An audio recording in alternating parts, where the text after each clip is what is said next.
Harrison County, nestled quietly between stretches of farmland and aging rail lines in northern Ohio, had never seen a violent crime in over a decade.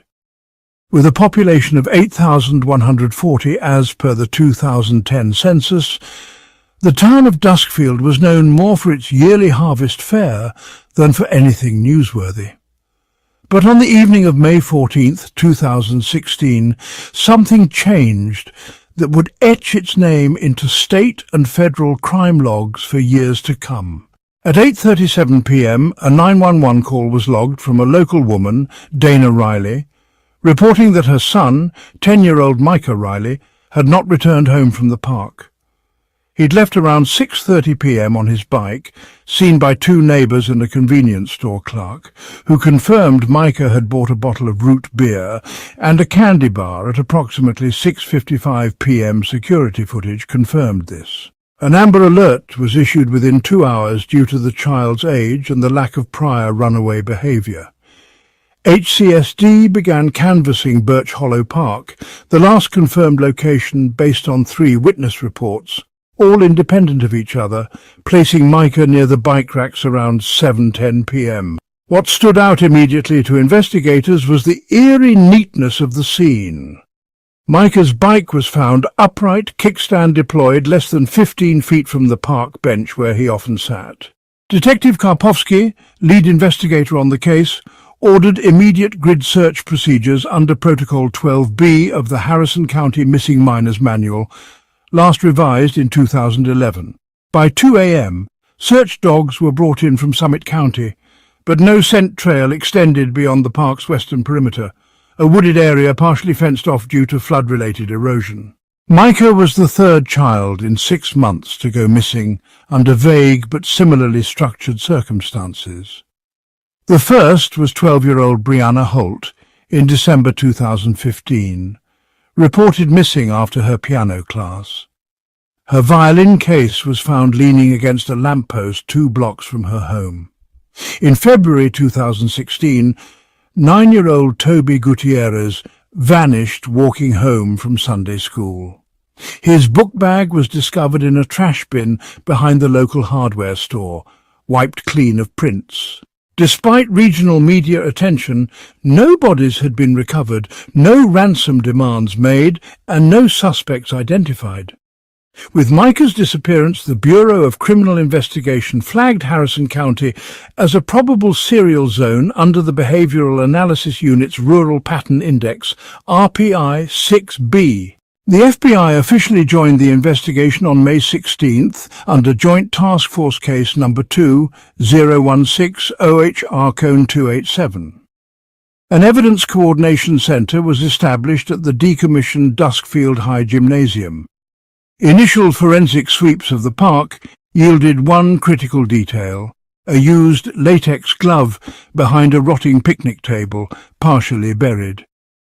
DNA analysis from BCI Cleveland would take 10 business days, but the initial trace came back male, non-relative to Micah. That evening, under sealed warrant HC 2016-03WA, police conducted a silent search of 37-year-old Ellis Granger's property. Granger, a former groundskeeper at the Birch Hollow Park from 2009 to 2013, had a history of voyeurism charges in neighbouring Trumbull County, but no convictions due to lack of prosecutorial support. He lived alone, drove a 1994 Dodge Ram with a rusted tailgate, and had reportedly been seen loitering near the park by a retired schoolteacher, Mildred Vaughan. The search turned up no child-related items, but 2 concerning observations were noted in the report. A. Granger's crawl space was lined with plastic sheeting, and B. A cabinet beneath his basement stairs contained a locked tin box labelled "Trash, Do Not Open." A locksmith from the sheriff's office opened the box and found an assortment of items including a pink beaded friendship bracelet, later matched to Brianna Holt via family photos, a pocket Bible with torn pages belonging to Toby Gutierrez, confirmed by his Sunday school teacher, a spiral notebook with disjointed handwritten phrases including repeated lines: "Bury the noise, bury the voice, This discovery did not immediately qualify as a confession under Ohio Revised Code Section 2933.21 due to the absence of direct admission, but it gave probable cause for detainment under suspicion of abduction. Ohio Revised Code Section 2905.01. Granger was arrested without incident at 3:45 a.m. on May 17, 2016. More shocking, however, were the partial skeletal remains found 2 days later by cadaver dogs behind a tool shed on Granger's property, remains later identified via dental records as belonging to Brianna Holt. This discovery transformed the case from one of presumed abduction to confirmed homicide. The town of Duskfield and all of Harrison County would never be the same. Following Ellis Granger's arrest, the task force moved swiftly to secure and process all areas of his property. A sealed evidentiary perimeter was established on May 18, 2016, under warrant HC 2016-04 EV. The Ohio BCI sent in a forensic excavation team led by Dr. Alan Mirowski to conduct controlled digs around the crawlspace and outbuilding areas.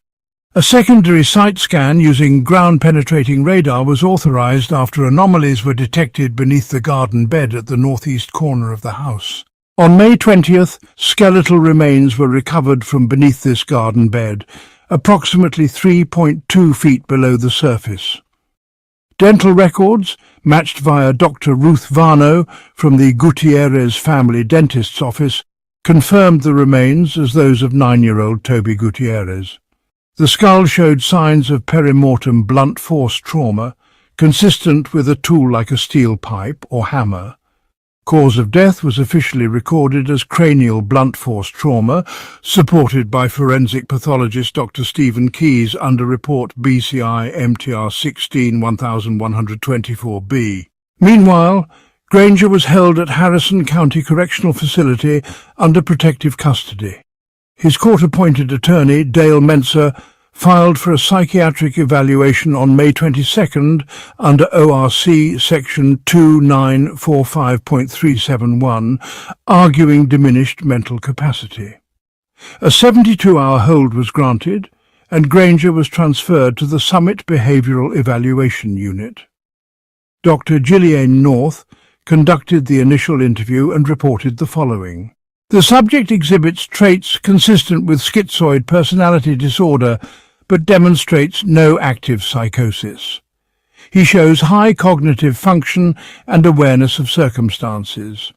In my professional opinion, Mr. Granger is competent to stand trial. On May 25th, the FBI task force reviewed Granger's internet search history, obtained via subpoena HC&T 16-2A.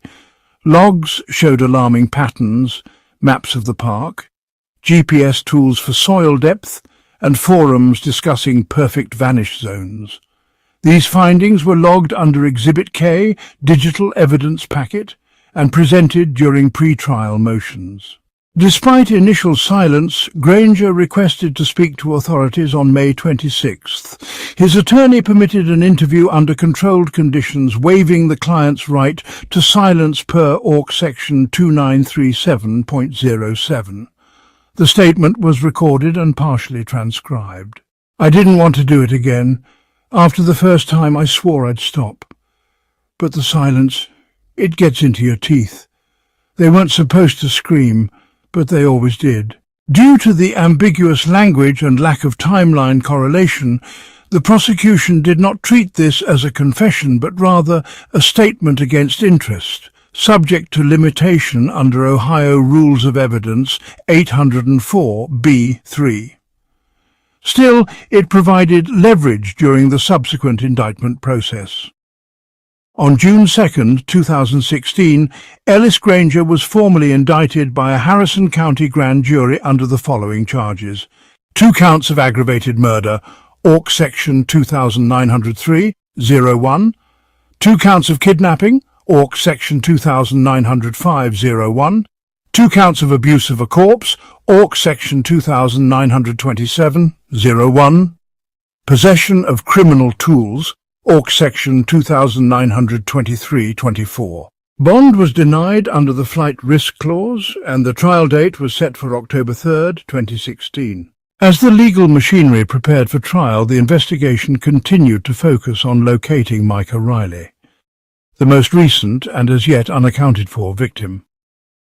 Cell tower triangulation from the evening of May 14th revealed Granger's phone had pinged briefly near Old Mill Road, about 4.7 miles from his residence. That area had not yet been searched. A second ground operation was launched on June 4th. Blood detection dogs were brought in, and within 6 hours a shallow grave was discovered less than 20 yards from an abandoned utility shed. The body of a child was found wrapped in a deteriorating rain poncho, consistent with what Dana Riley said Micah had worn the day he vanished. DNA swabs and a healed scar on the left ankle confirmed identity. Micah's cause of death was listed as ligature strangulation, and fibres recovered from the neck wound matched a red extension cord found in Granger's garage. A full forensic trace of the cord showed skin cell transfer from Micah, making the evidence airtight. Public outrage was swift. News vans camped for days outside the courthouse. The Riley family issued a joint statement thanking law enforcement but declining interviews. Community vigils were held for all 3 children. Duskfield's mayor announced plans to tear down Birch Hollow Park and replace it with a memorial grove. As summer arrived, the small town, once proud of its peace, prepared for the trial that would unearth every grim detail and finally hold a predator accountable. Detective Mariana Torres stood on the edge of a dried-up creek bed at the southern end of New Auburn, just beyond the old poultry plant. The coroner's van idled a few feet away as crime scene technisians worked in silence under a fading grey sky. What they had found was chilling. A child's shoe partially buried under silt, no more than a size 2. Next to it a fragment of fabric that bore the same floral pattern as the missing girl's blouse. DNA analysis would take days, but Mariana knew. This was Emma Vargas. It had been 4 weeks since Emma disappeared. Unlike the other children, whose disappearances spanned over 3 years, Emma's case had ignited panic. Social media flooded with demands for answers.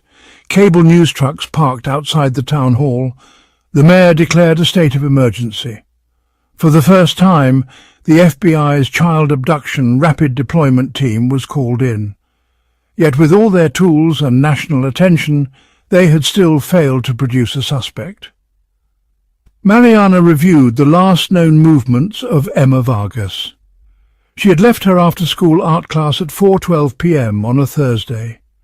CCTV from a nearby gas station caught a glimpse of her crossing Maple Avenue alone. After that, she vanished.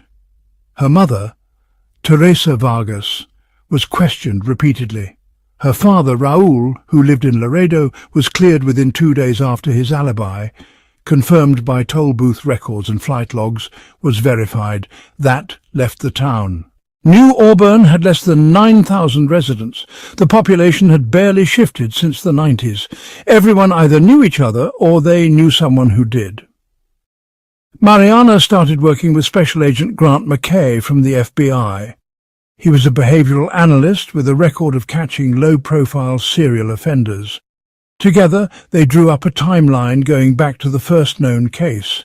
Isabel Lane, age 8, vanished on May 3, 2013, while biking near the railroad tracks.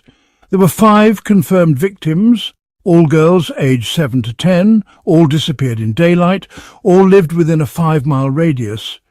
The official case file, ID number TX11 FR 2013, had grown to 680 pages. Mariana spent nights poring over every witness statement, surveillance frame and cell tower ping. The killer had not made mistakes until now. The breakthrough came unexpectedly. Agent Mackay requested older cell tower metadata from the largest local provider, TriStar Mobile, covering the hour Emma disappeared.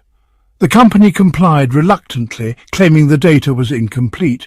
Yet one ping stood out. A mobile device had connected briefly to Tower 7B near the decommissioned grain mill.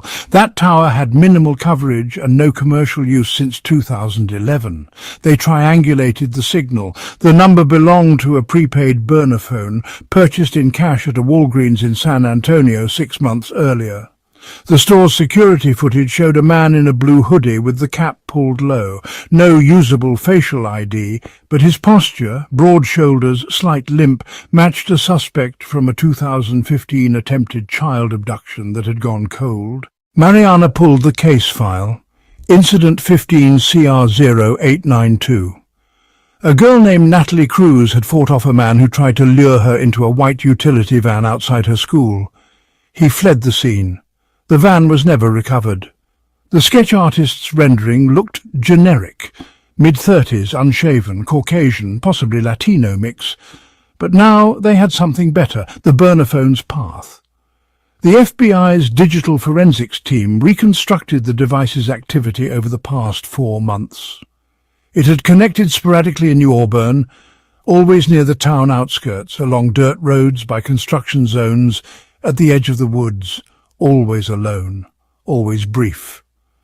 They started cross-referencing the locations with utility maintenance logs, delivery routes and contractor permits. One name surfaced repeatedly: Jesus Rivas, age 43, a part-time electrician and freelance repairman. His work took him all over the county. He had no criminal record, but he'd lived alone in a trailer off County Road 17 for over a decade. No family, no social media, and most disturbingly, no alibi for any of the known disappearance dates. A search warrant request was filed with the Travis County District Court. Mariana drafted the affidavit herself, citing strong probable cause based on cell tower proximity, overlapping timelines, and failure to provide verified whereabouts. The judge signed off without hesitation. The raid on Rivas's trailer was scheduled for 5 a.m. the next day. The SWAT team arrived at 4:52 a.m., parking a quarter-mile down the gravel road to maintain the element of surprise. Agent Mackay gave the silent go-ahead, and within seconds, flashlights cut through the dark like scalpels. The trailer was small, single-wide, rusted along the base, surrounded by discarded tools and a broken-down truck with no plates. At 5:03 a.m., officers breached the front door. Jesus Rivas was found asleep on the couch, shirtless, TV still glowing with static. He didn't resist arrest. He seemed groggy, confused, like a man waking into someone else's nightmare. The warrant allowed for the full property to be searched, including the detached shed behind the trailer.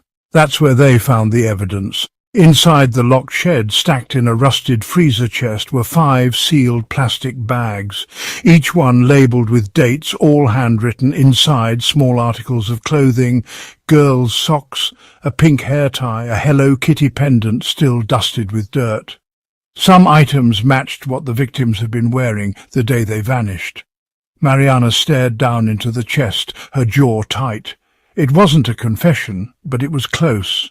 They photographed and catalogued everything on site before transporting the bags under a chain of custody to the Travis County Forensics Lab.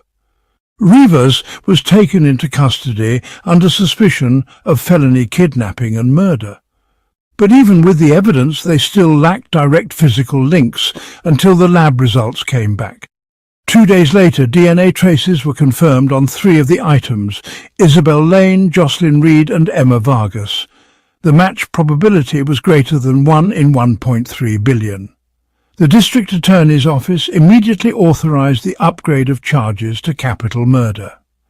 Case file 16CR1427 was opened under the jurisdiction of the Texas 11th Judicial District.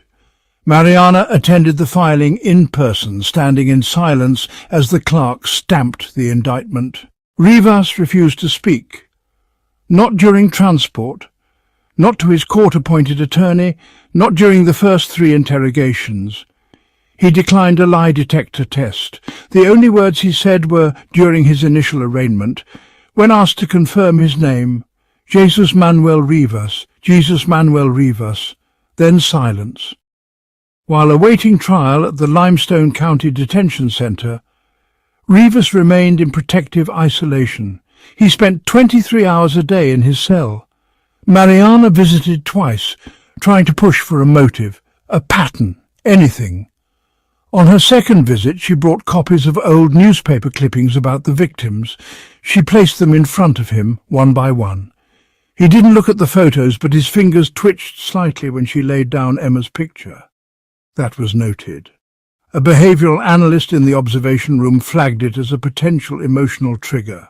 Meanwhile, the prosecution began assembling its case. ADA Leah Fisher led the team. She had previously secured a conviction in a similar child homicide case out of Galveston and was known for her meticulous courtroom presence.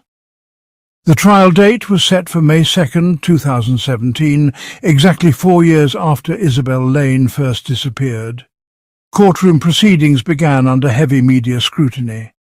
Victims' families packed the benches. The defense attempted to suppress the shed evidence, arguing illegal entry beyond the scope of the warrant. But Judge Linda Morales overruled them, citing the line in the affidavit referencing detached structures on the property. The bags were admissible. Mariana took the stand on day 3. Her testimony was direct, measured. She walked the jury through the timeline, the cell tower data, the recovered objects, and the DNA matches. The courtroom was silent, except for the occasional sound of someone crying. When the defense cross-examined, they tried to suggest evidence tampering or police bias. Mariana remained composed. Mariana, we followed every legal protocol and had probable cause. The data led us to Mr. Rivas. We didn't pick him, the evidence did. The turning point came when the forensic analyst testified. Under oath, she stated that the mitochondrial DNA from hair fibers found inside the sealed bags matched with over 99.999% certainty to the 3 confirmed victims. The judge allowed the jury to view the evidence logs, photographs, and chain of custody documentation. By week 2, the weight of the evidence was overwhelming. Still, there was no confession, no written note, no justification. Rivas simply sat in silence, watching as if this was someone else's trial. It was only after the 4th week, just before closing arguments, that something unexpected happened. A note was found under Rivas's mattress, not addressed to anyone, just a lined sheet of paper, torn at the edges with 7 words. They kept screaming. I made it stop. The arrest of Jesus Rivas didn't happen with flashing lights or dramatic shouts. It was quiet, deliberate. A 4-vehicle convoy rolled up the gravel path to his trailer just before dawn. Detective Mariana Torres waited in the second car, outfitted in a bulletproof vest and clutching a printed copy of the signed warrant. The morning air was cold and dry, filled with the sound of boots on dirt. Rivas answered the door in jeans and a worn-out thermal. He looked dazed, as if he hadn't slept.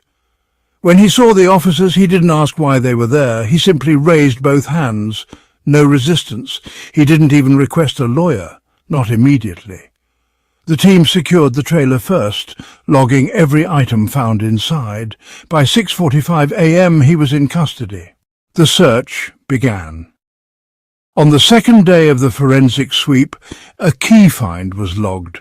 Behind a loose panel in the trailer's floor, officers discovered a box of labelled cassette tapes.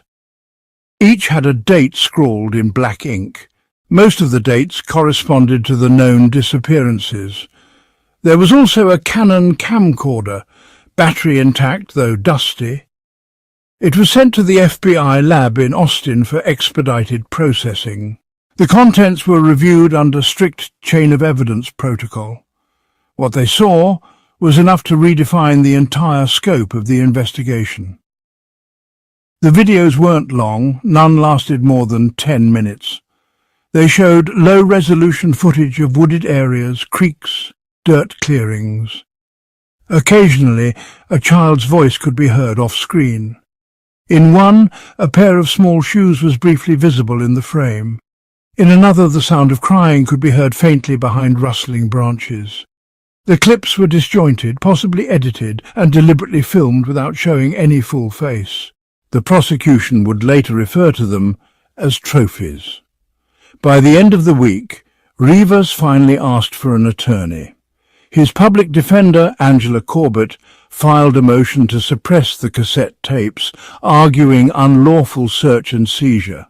However, the motion was rejected. The court ruled the warrant legally sufficient under the Texas Rules of Criminal Procedure, specifically citing Article 18.01b, which allows for seizure of any items tending to show that a particular person committed an offence.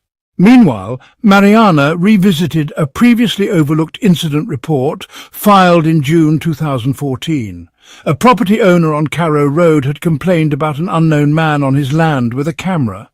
The case had been closed without follow-up. The name logged in the call, Jesus Rivas. The DA convened a grand jury under seal to review the findings. Though no bodies had yet been recovered, the circumstantial evidence, including the burner phone records, forensic soil samples from Rivas's van, and the videotapes, was substantial. The grand jury returned 6 indictments for aggravated kidnapping and 1 for capital murder, based on forensic confirmation that a piece of hair found in Rivas's trailer matched Emma Vargas through mitochondrial DNA testing. Back in New Auburn, the news triggered a wave of reactions. Some residents claimed they'd always felt something off about Rivas, while others were shocked, insisting he was quiet, polite, just kept to himself. He had done occasional work at the church, volunteered twice during food drives, no prior record, no known mental health history, nothing on paper. But the evidence kept piling. Beneath a layer of dirt in the crawl space behind the trailer, a fragment of what appeared to be a child's pajama top was recovered. It matched the pattern worn by Kayla Myers, who had vanished in 2015. DNA tests were underway. Rivas was placed in solitary confinement at the Travis County Detention Center. His arraignment was scheduled for April 18, 2017. The courtroom was expected to be full. Victims' families, local press, state officials all wanted a glimpse of the man now referred to in court filings as the Maple Avenue suspect. No plea had yet been entered. The court-appointed forensic psychologist had begun the mandatory pre-trial competency evaluation under Texas Code of Criminal Procedure Article 46B. The findings would determine if Rivas was mentally fit to stand trial. The pre-trial competency evaluation concluded in late April. Dr. Kenneth Lyle, a forensic psychologist contracted by the court, submitted a 37-page report stating that Jesus Rivas was mentally fit to stand trial. The findings were based on direct interviews, psychological testing, and his behavior in custody. According to the report, Rivas understood the charges against him and was capable of assisting in his defense. Angela Corbett didn't contest the evaluation. Instead, she pivoted her strategy toward undermining the forensic timeline. She questioned the validity of the soil samples and the handling of the cassette tapes. Motions were filed, most denied. The court was firm. The evidence had been lawfully obtained. In May, a grand jury approved an additional charge, tampering with physical evidence based on the finding of industrial-strength bleach residue in the trailer. This was cross-referenced with carpet fibre degradation in a small 6-by-4-foot patch beneath the kitchenette, believed to be a cleaning zone. Experts testified that this area had been chemically treated, likely to destroy biological evidence. The prosecution team, led by ADA Rafael Gutierrez, began assembling its narrative. At the center was a detailed forensic timeline. Rivas's movements between 2013 and 2016, corroborated by burner phone location data, inconsistent work records, and the distances between the victim's last known sightings and points of interest connected to Rivas. Detective Mariana Torres submitted 48 exhibits to the DA's office, including photos, traffic camera screenshots, digital timestamp logs and aerial maps. 2 former classmates of Rivas, now living out of state, were brought in to testify in a sealed deposition. Both described Rivas as a loner in high school, interested in surveillance gadgets and always watching people, one noted. Neither had stayed in touch. These details didn't make it into court documents, but were entered into the DA's background file as behavioural context. Back in New Auburn, ground-penetrating radar was deployed in a remote parcel of land 17 miles south of town, previously leased under Rivas's former employer, a contracting firm called Delta Prep Services. There, search teams located a disturbed patch of soil. At a depth of nearly 4 feet, they found human remains, later identified through dental records as those of Lydia Marshall, the second child to disappear in 2014. This changed everything.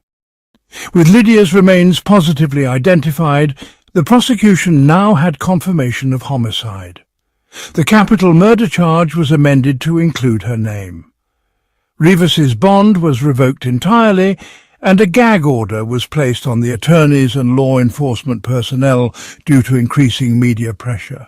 The news spread fast. National outlets began covering the case, referring to Rivas as the bleach trailer killer, a term local investigators disliked but couldn't shake. Victims' families, who had quietly attended each court date, became public figures overnight. Some gave interviews, others remained silent. In late June, ADA Gutierrez met with Mariana Torres and the state forensic team to finalize the prosecution's core evidence package. The autopsy of Lydia Marshall revealed post-mortem trauma consistent with blunt force impact. No weapon was recovered, but a cracked wooden bat found in the Delta Prep toolshed matched the damage pattern. It bore faint traces of mitochondrial DNA belonging to an unknown minor. That detail was added to the growing pool of evidence suggesting that Rivas's known victims might not be the full extent of his crimes. During a follow-up search of the trailer's crawl space, a hidden compartment was discovered beneath a bolted heating vent. Inside were 6 Polaroids, faded but partially legible. They showed the same stretch of woods behind Carrow Road, with small childlike figures standing in the distance. Digital enhancement confirmed the clothing matched that worn by 3 of the missing girls. The district court announced that jury selection would begin in October 2017. Due to the media coverage and the emotional gravity of the case, the venue was changed to Bexar County, 120 miles away. Mariana Torres, reviewing her files late into the night, wrote a short note to herself on a sticky pad. Look deeper into 2012 complaint logs. Possible earlier victim? It was just a question, but it would change the course of the investigation again.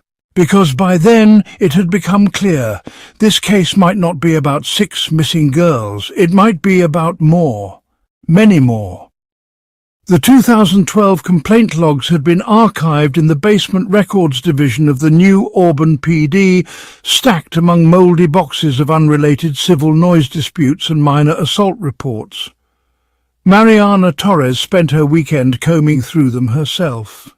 No assistant, no digital index, just paper, aging ink and handwriting that grew increasingly unreadable the deeper she went. Then she found it, filed under the name Helen Davenport, dated August 19, 2012. A brief missing persons report, later withdrawn, concerning her 9-year-old foster son, Isaac. According to the statement, he hadn't come home one night after riding his bike. Helen claimed he returned the next morning with a blank look and insisted nothing had happened. She withdrew the report 2 days later, citing confusion. Case closed. What caught Mariana's attention wasn't just the date or the unusual withdrawal, it was the address. Helen Davenport's house was less than 3 miles from where Lydia Marshall was later found. Mariana had Isaac's name flagged in the confidential juvenile database. Nothing came up. No school records, no social services trail after 2013. It was like he had disappeared from the system entirely. She submitted an official request to unseal archived Child Protective Services files and drove out to speak with Helen herself. The property was abandoned, vacant since 2016, neighbours said.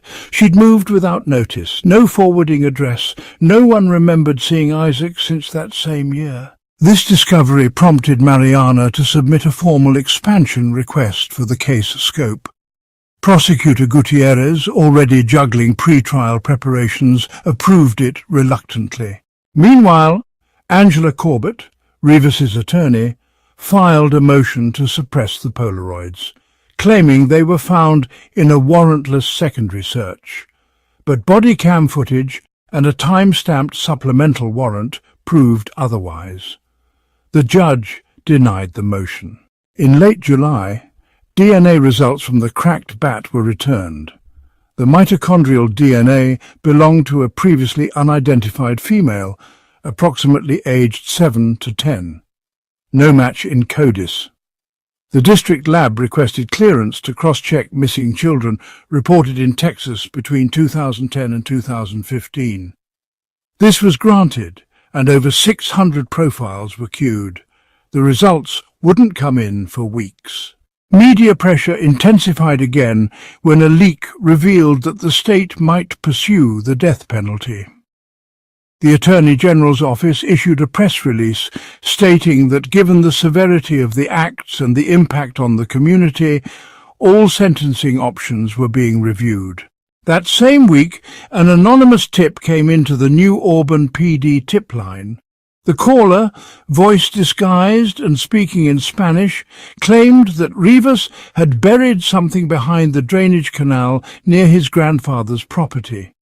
The canal had already been searched back in 2016, but not thoroughly. Mariana Torres approved another sweep.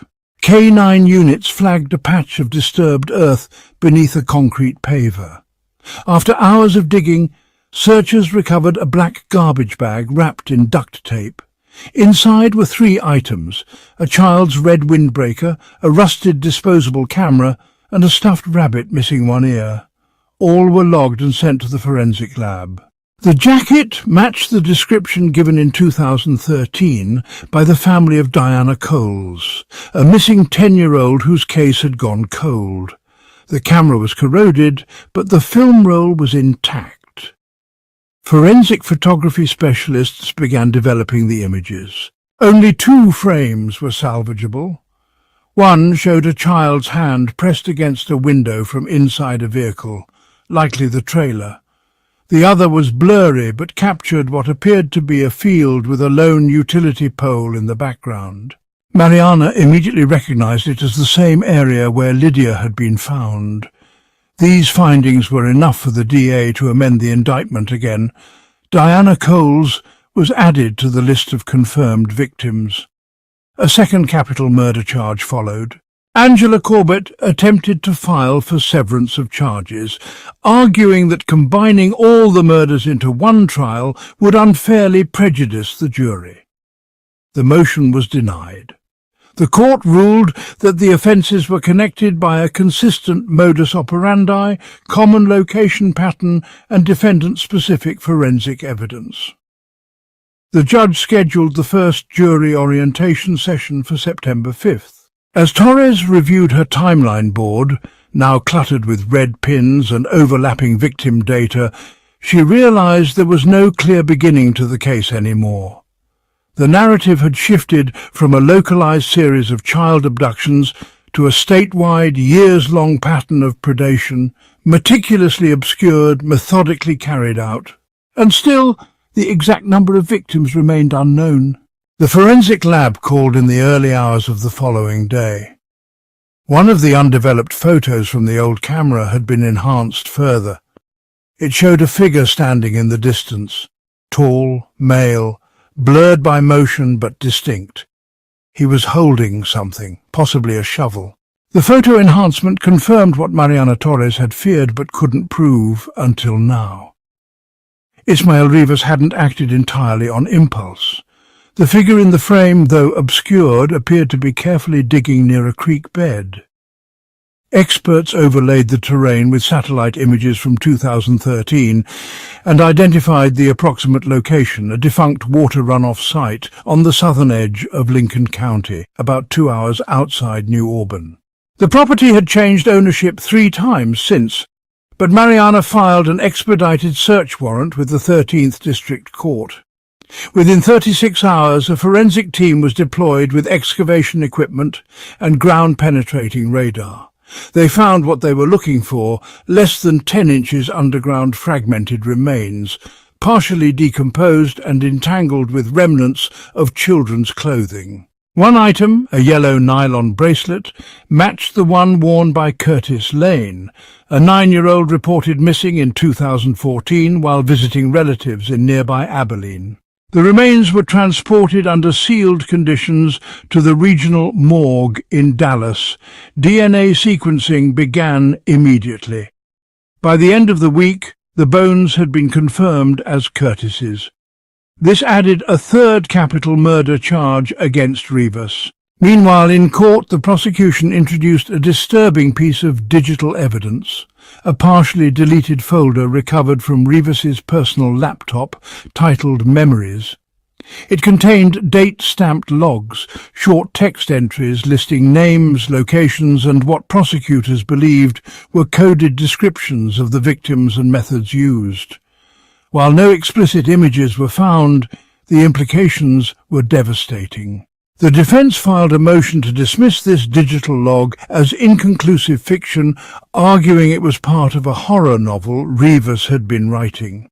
But metadata revealed the timestamps corresponded to known disappearances across multiple counties. The motion was denied. By now, the media was calling Rivas the Hollow Creek Killer, a term Mariana hated, because it made him sound like a myth instead of what he was. A deeply disturbed man who'd evaded accountability for years under the camouflage of normalcy. Psychological evaluations were ordered by both the court and the defense. The state-appointed forensic psychiatrist concluded Rivas showed signs of schizoid personality disorder and narcissistic traits, but was competent to stand trial. No insanity defense would hold, the report read. He understood right from wrong and acted with intent to conceal his crimes. In early October, the court convened a special pre-trial evidentiary hearing to determine the admissibility of all forensic items, including the Polaroids, the buried remains, and the coded logs. Over 4 tense days, experts testified with clinical precision, tying each piece of evidence to a growing chain of physical and circumstantial proof. The presiding judge ruled in favor of the prosecution on every count. All evidence would be allowed. A few weeks later, while reviewing old dispatch calls from a 2013 fire report on the outskirts of New Auburn, Mariana noticed a logged call from a witness who claimed to have seen a man dragging a large plastic bag into the woods before sunrise. The responding officer at the time noted it as a burn site, no human remains. No further inquiry had been made. Mariana reopened the location as a possible disposal site. Cadaver dogs were brought in. On the second sweep, one dog alerted to a specific ash layer beneath the brush. Forensics unearthed scorched fragments of dental enamel, non-organic, unlikely to be anything other than human. No full body was found, but the forensic anthropologist concluded it was evidence of attempted incineration, likely post-mortem. By late November, the state had consolidated all charges into a single trial. 5 counts of capital murder, 2 counts of unlawful disposal of remains, 1 count of child endangerment under federal statutes, and obstruction of justice. Jury selection began December 3rd. Over 600 residents were screened. Each was asked the same core question: could they fairly weigh evidence in a case involving crimes against children? By December 18th, a jury of 9 women and 3 men was selected. Their occupations ranged from teachers to postal workers. The average age was 44. One juror had lost a child to leukemia. Another had once served as a foster parent. Rivas, now thinner and visibly agitated, appeared in court wearing a plain blue shirt and hand restraints. He made no eye contact. During the reading of the charges, he simply stared at the table, lips pressed tightly together. Mariana knew the case was strong. She had built it piece by piece, body by body, victim by victim. But still, the weight of what had been uncovered pressed against her chest every night. And yet, despite everything, photos, bones, blood, confessions, she still didn't know why. That question hadn't been answered, not really. But now she had 12 people sworn under oath, and a courtroom ready to hear everything. The trial of Ismael Rivas opened on January 4, 2017, in the 13th District Court of Lincoln County. The prosecution, led by Assistant District Attorney Mariana Torres, delivered a methodical, fact-based opening argument. There were no dramatics, no appeals to outrage, just the timeline, the evidence, and the pain left behind. She outlined the core case. 5 children, all between the ages of 7 and 12, disappeared between 2012 and 2015. 3 were now confirmed deceased, 2 remained missing, but physical and circumstantial evidence tied Rivas to each of them. The state would prove premeditation, concealment, and deliberate efforts to obstruct law enforcement. Mariana concluded her statement with a quiet but firm line. This is not about vengeance, it's about accountability. The defense, headed by Public Defender Gary Holtz, took a different approach. He didn't deny Rivas's connection to the children, but framed him as a man suffering from long untreated mental illness, socially isolated and misunderstood. Holtz insisted that there was no clear motive, no definitive pattern of planning, and that much of the evidence was open to interpretation. He warned the jury about confirmation bias. Testimony began with the forensics team. The state's lead pathologist described in clinical detail the trauma found on the remains of Curtis Lane and Eleanor Marquez, fractures to the skull, evidence of blunt force trauma, and signs of post-mortem concealment. Photographs were shown to the jury, with the courtroom closed to the public during those presentations. Next came the digital forensic specialist who walked the jury through the timeline of the recovered logs from Rivas's laptop. Cross-referencing metadata with police records of disappearances was the keystone. The prosecution showed how each note corresponded within a 48-hour window to a missing child report. One entry, blue cap, wrong turn, quick sleep, was dated April 9, 2015, the night Miguel Anders vanished while biking home. The log was the only trace of him ever found. Holtz objected to the digital evidence repeatedly, but the judge overruled each motion, citing the consistency between the logs and known case files. When Mariana called Daniel Rivas, Ismael's estranged younger brother, the courtroom went completely silent. Daniel had not seen or spoken to Ismael in over a decade. His testimony was hesitant but honest. He described their childhood, quiet, reclusive, with signs of obsessive behavior. He recalled Ismael's compulsion to organize items by color and symmetry, his refusal to make eye contact, and an incident when, at age 14, Ismael had dissected a dead stray cat to see how its muscles worked. Their parents had never sought help, dismissing it as curiosity. We always knew something wasn't right. We just didn't know how wrong.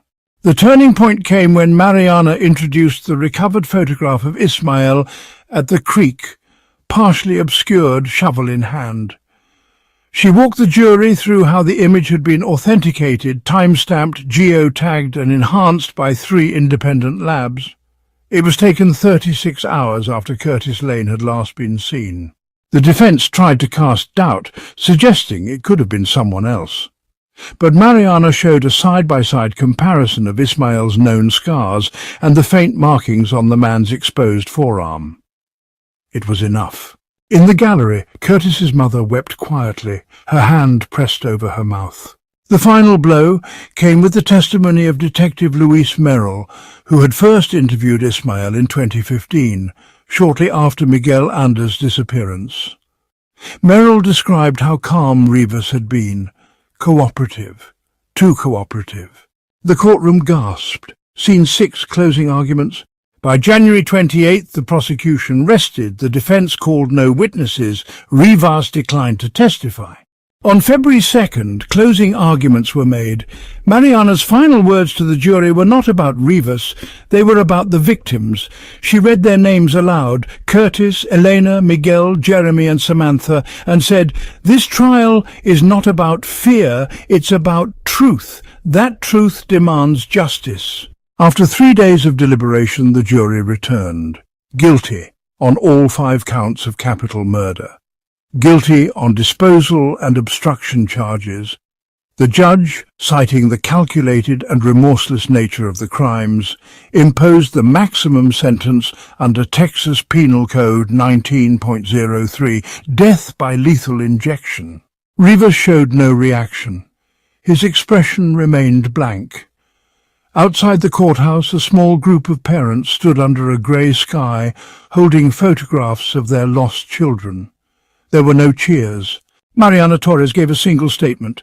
"The justice system did its job, but it will never bring those children back. All we can do now is remember them." Inside the DA's office that evening, she sat alone, reviewing the evidence box one last time before it was sealed for archiving. The Polaroids, the logbook, the bracelet. One by one, she placed them in a plastic bin and shut the lid. The case was closed. But in the quiet, a question lingered. What if there were more? On March 18th, 2017, Ismael Rivas was transferred to Alan B. Polansky Unit, the maximum security facility in Livingston, Texas, reserved for inmates on death row. His cell, measuring just 60 square feet, held a metal bed, a combination sink and toilet, and a slit-sized window he could not reach. He was allowed 1 hour per day of recreation in a caged yard. His demeanour did not change. According to the warden's notes, Rivas was quiet, compliant, emotionally flat. He refused to appeal his sentence. The state of Texas mandates automatic review in capital punishment cases, but he declined any participation in the process. When asked if he wanted spiritual counsel or psychological support, he said only, "No, I'm finished." Behind the scenes, a smaller task force was quietly formed, codenamed ECHO, authorized to re-examine unsolved missing children cases from 2005 to 2015 across central Texas. The Attorney General's office believed there was a strong possibility that Rivas had more victims. At least 12 cases fit the profile: rural disappearances, no witnesses, victims under 13, all cold, all unsolved. In May 2017, a breakthrough came. A disused property registered under the name of Rivas's deceased uncle, a man whose identity documents Rivas had once used to open a bank account, was discovered 15 miles west of Brenham. Investigators executed a sealed warrant and found a locked storm cellar buried under a decayed barn. The timeline matched disappearances from 2010 to 2013. Forensic teams collected hair and fibre samples. DNA from 2 separate families confirmed a link. The case files were updated. The families were notified with utmost discretion. Mariana Torres travelled to each of them in person. That July, Rivas was brought into a sterile interview room at Polansky. 2 federal agents, 1 state investigator, and a legal observer were present. They laid the photographs out in front of him. He stared at them for nearly 2 minutes in silence. "I remember them." He offered no confession, no remorse. The interview ended. The Department of Justice and the FBI formally classified Rivas as a serial offender under VICAP, the Violent Criminal Apprehension Program. Internally, he was added to a closed list of high-risk individuals for behavioral study. A team of clinical psychologists began profiling his writings, photographs and interview transcripts. But Rivas never spoke again. On December 9, 2018, after exhausting all legal procedures, the state of Texas scheduled the execution. Rivas declined a last meal and refused spiritual counsel. In his final statement read by a court clerk, he wrote, "Ismael Rivas, VO." He was pronounced dead at 7:19 p.m. Outside the Walls unit in Huntsville, no family came to claim his remains. No protesters, no media circus, just a cold wind and a small crowd of parents standing silently in a semicircle holding candles and photographs.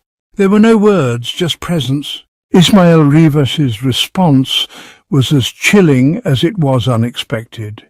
He simply said, "I did what had to be done." There was no remorse, no regret in his voice, just an eerie calmness that sent shivers down the spines of everyone present. Experts began to classify and profile Rivas, trying to understand what drove him to such actions. Was he a cold-blooded killer, or was there something deeper, more complex at play?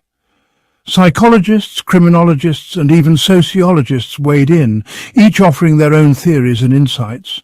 Throughout the trial, Rivas maintained his silence. He spoke only when necessary, and even then his words were few and far between. It wasn't until the very end that he broke his silence, leaving everyone with a final, cryptic statement. The truth is not always what it seems. The day had finally come. Ismael Rivas stood on the platform, the weight of his fate pressing heavily upon him. The crowd, a sea of faces, watched in silence. In his final moments, Ismael looked out, his eyes searching for something, perhaps solace, perhaps forgiveness. The air was thick with tension, every breath a reminder of the gravity of the moment. As the executioner approached, time seemed to slow. Memories of Ismael's life flashed before him, the choices, the regrets, the moments of joy and sorrow. And then, with a swift motion, it was over. The crowd remained silent, a collective breath held in the wake of what they had witnessed. In the days that followed, the town would remember Ismael Rivas not just for his crimes, but for the man he was, complex, flawed, and undeniably human. His story, a cautionary tale, would be told for generations to come, a reminder of the thin line between justice and mercy. And so Ismael Rivas's name would live on, etched in the annals of history, a testament to the enduring power of human memory. As the hour drew near, the air grew heavier with anticipation. Ismael Rivas was led to the chamber, his steps echoing through the silent halls. The gravity of the moment was palpable, each second stretching into an eternity. The executioner performed his duty with a somber precision. And in those final moments a hush fell over all who bore witness. It was a stark reminder of the irreversible nature of justice. The official pronouncement came swiftly. At exactly 12:01 a.m., Ismael Rivas was declared deceased. The words hung in the air, final and unyielding. It marked the end of a chapter, a conclusion to the long and arduous journey of the trial. For many, it was a moment of closure, while for others it was a somber reflection on the consequences of human actions. Outside the Walls unit, the night was still. Reporters and onlookers gathered, their breath visible in the cold night air. The atmosphere was thick with a mix of relief and sorrow. Some spoke in hushed tones, recounting the events that led to this night, while others stood in silent contemplation. It was a poignant reminder of the weight of justice and the lives irrevocably changed by it. In the days that followed, the memory of Ismael Rivas lingered. His story was recounted in newspapers, on television, and in quiet conversations. It served as a reminder of the complexities of justice and the human condition. As the world moved on, the echoes of his life and the trial remained, a testament to the enduring impact of his tale. In the end, it was a story that would not soon be forgotten. In Lincoln, a plaque was placed at the edge of the town square. In memory of the children who never came home, we remember, we remain. The ECHO task force remains active. 3 more sites are being investigated based on geographic patterns derived from Rivas's travel history. As of 2025, those cases remain sealed. But for the families of Curtis Lane, Elena Marquez, Miguel Anders and others, closure, however incomplete, has begun. The box containing the Rivas files now sits in a federal archive warehouse outside Austin. Labelled Case ID TX2012-0147, it's sealed and catalogued. It may never be opened again, but its weight will never disappear.